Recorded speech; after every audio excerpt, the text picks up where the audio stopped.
Ayos, naikabit din. Mission accomplished din. Tingnan natin kung iikot pag iharap sa araw. Makulimlim na eh. Kasi nga, tingnan natin kung iikot pag may harap sa liwanag.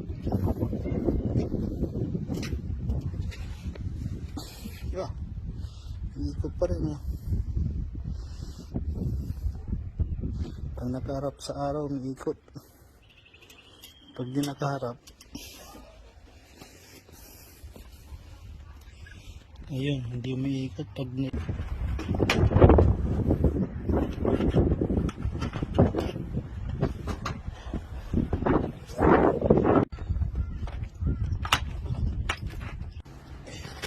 babalot natin to.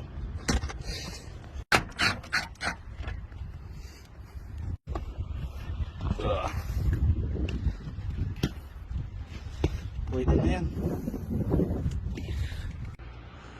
Free energy yan. Wala kang gastos sa kuryente. Pag yung conventional lang na whirly bird, walang halos walang airflow.